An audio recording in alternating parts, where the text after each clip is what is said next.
Salvo siempre salvo no es una doctrina que responde fielmente al Evangelio, cuya salvación es por la gracia de Dios y la fe en Jesucristo. Efesios 2, 8 y 9. Pero la gracia no es un permiso para pecar a conciencia y a voluntad, pensando que la seguridad de la salvación la tenemos porque estamos en Cristo, porque lo hemos confesado. Por lo tanto, requiere de varios aspectos a tratar este tema. El primero es que el Evangelio llama a la perseverancia. El Nuevo Testamento enfatiza repetidamente la necesidad de perseverar en la fe. Por ejemplo, Mateo 24:13, Hebreos 3:14, Apocalipsis 2:10. Dios desea nuestra santificación, lo cual requiere que nos apartemos del pecado y la inmundicia. La salvación es libre, el ofrecimiento que Cristo nos hace, pero no se presenta como un evento único, sino que es un proceso continuo que implica permanecer en Cristo, y la Biblia advierte contra el abandono de la fe. En Hebreos 6, del 4 al 6, y en 2 de Pedro 2, 20 y 21, diciendo: habiendo escapado de las contaminaciones del mundo por el conocimiento de nuestro Señor y Salvador Jesucristo, enredándose otra vez en ellas, son vencidos. Su postrer estado viene a ser peor que el primero. Estos textos sugieren que es posible caer de la gracia.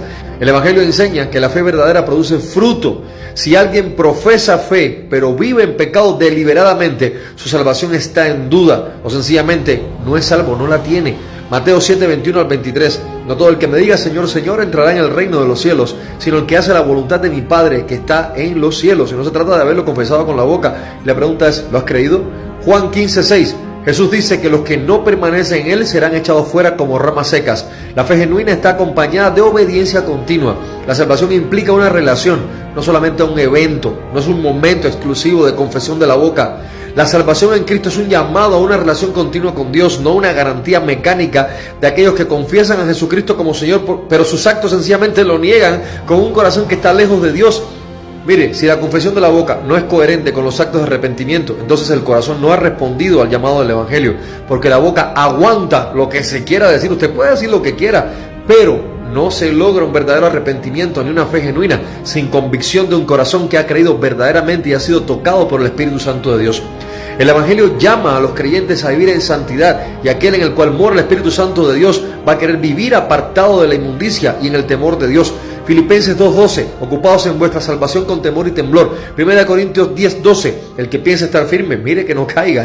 Por lo tanto, con base bíblica en todo lo anterior, podemos decir que la doctrina salvo siempre salvo no refleja completamente el mensaje del Evangelio, porque en primer lugar ignora la necesidad de perseverancia.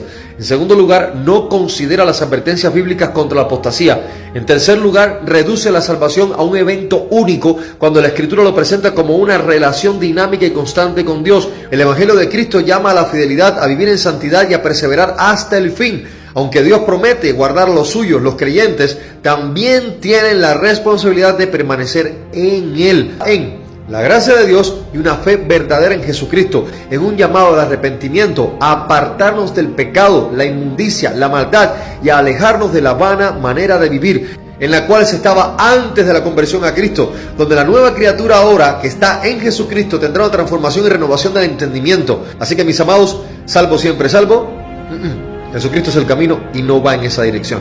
Paz, gracia y misericordia sea con todos vosotros y que el Señor le bendiga.